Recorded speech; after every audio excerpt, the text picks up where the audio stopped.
आज हम दूसरी प्रश्नावली चैप्टर 2.1 जिसका नाम है रियल नंबर्स यानी वास्तविक संख्याएं शुरू करेंगे। ठीक है, तो सबसे पहले आपको पता होना चाहिए कि वास्तविक संख्याएं होती क्या हैं। तो वास्तविक संख्याएं, अगर हम परिभाषा देखें वास्तविक संख्या की,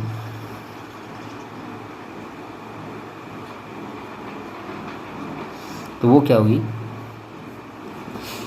कि परिमेय और अपरिमेय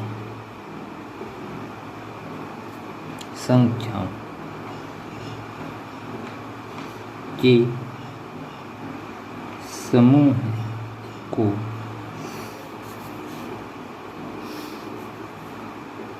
वास्तविक संख्याएं कहते हैं।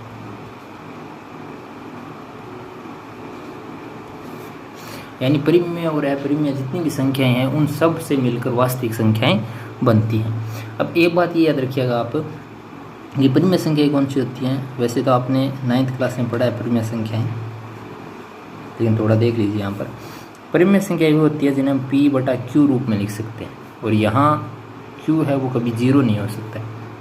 ठीक है, यानी इस रूप की जो भी संख्याएं हैं उन्हें परिमेय संख्याएं बोलेंगे। यानी जैसे एग्जाम्पल लेना चाहिए आप, तो वो है 1/2, 5, -6/2, -3/5। ये इस प्रकार की जितनी भी संख्याएं हैं उनको हम परिमेय संख्याएं बोलते हैं। अब ये बोलोगे आप कि ये तो बटे में नहीं दे रखी है, तो ये कैसे परिमेय संख्या होगी।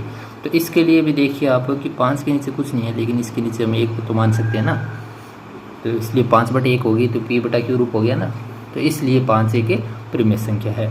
और फिर आती है अपरिमेय संख्याएं। अपरिमेय संख्याएं वो होगी जो P/Q रूप की नहीं होती हैं, रूप की नहीं होती, यानी जो इस रूप की नहीं होती हैं वो अपरिमेय संख्याएं होती हैं। यानी जिन्हें हम P/Q रूप में नहीं लिख सकते हैं वो सभी अपरिमेय संख्याएं कहलाती हैं। इन दोनों से मिलकर जो संख्याएं बनेगी उसे हम वास्तविक संख्याएं बोलेंगे। ठीक है, अब आपके इसमें सबसे पहली है यूक्लिड विभाजन प्रमेय।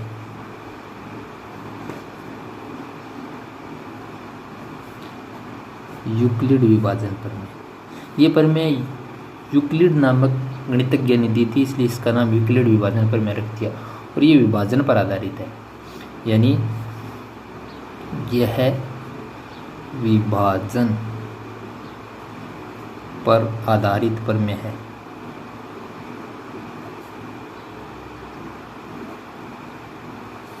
ठीक है, और 2 नंबर बात ये याद रखनी है आपको कि इसको परिभाषा किस प्रकार से लिखेंगे। तो इसके लिए हम ये मान सकते हैं कि माना A और B 2 पूर्णांक हैं,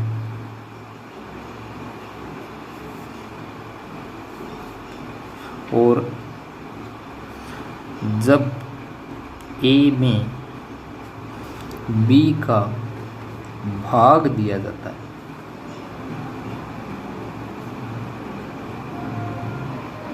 तो तीसरा पूर्णांक C प्राप्त होता है।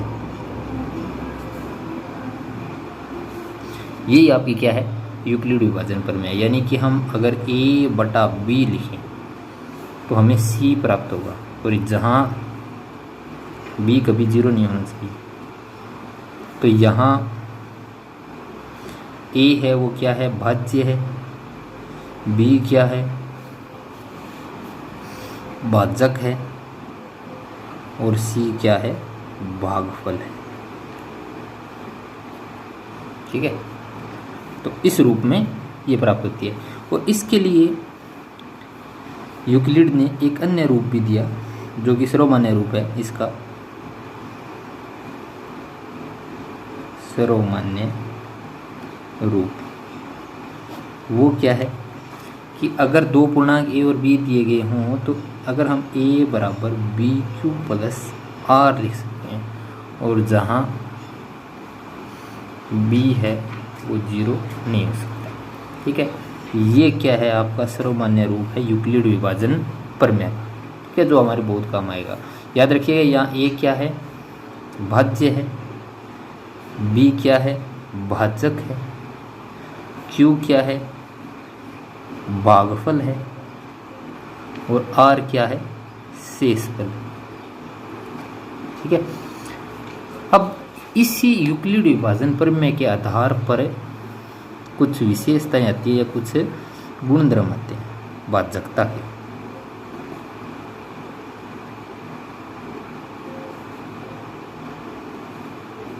वो कौन कौन से देखिए। पहला है कि ±1 के द्वारा कोई भी संख्या को विभाजित किया जा सकता है।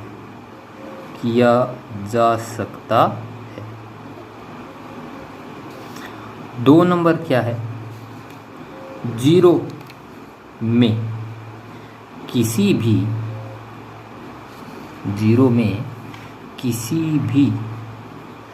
संख्या का भाग दिया जा सकता है। ठीक है, 0 में किसी भी संख्या भाग देना। देखिए एग्जांपल बता देता हूँ मैं आपको एक, जैसे कि ये 0 है, इसमें हम 5 का भाग लगाएंगे तो क्या आएगा, 0 आएगा ना। इसी प्रकार 0 में अब अगर आप -5 का भाग लगाओगे तो भी क्या आएगा, 0 आएगा। तीसरी बात है, 0 का किसी भी संख्या में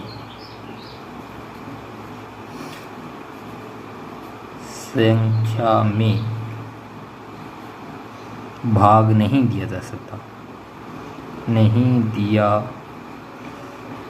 सकता, है। ठीक है, यानी 0 एक ऐसी संख्या है जिसका किसी भी संख्या में भाग नहीं दे सकते हैं। अगर हम किसी भी संख्या में 0 भाग देंगे तो वो अनिर्धारित है अभी तक, यानी उसका कोई भी मान हमें पता नहीं है। तो ये आपका भाजकता का तीसरा गुण है। ए बराबर बी क्यू प्लस आर,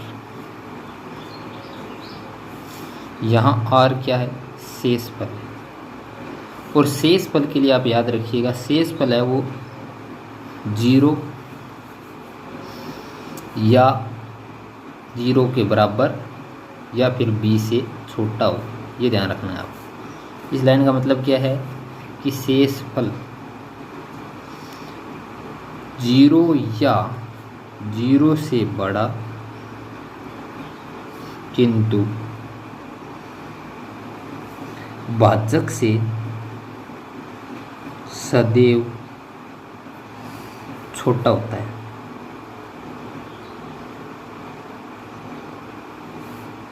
ठीक है, इस बात का मतलब यह है, एग्जाम्पल देकर बता देता हूँ मैं आपको। मान लीजिए हमें 12 में 5 का भाग लगाना है।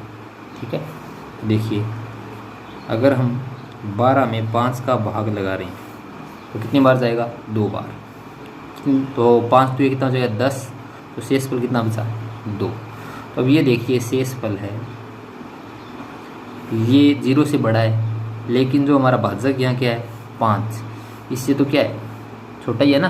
तो ये आपको याद रखना है कि शेषफल सदैव भाजक से छोटा होगा। ये भाजकता के कुछ बेसिक गुणधर्म है जो आपको ध्यान में रखने हैं। ठीक है, उसके बाद हम आगे प्रश्नावली शुरू करेंगे, जो कि अगले वीडियो से शुरू करेंगे। तो ये बेसिक नियम आपको ध्यान रखने हैं।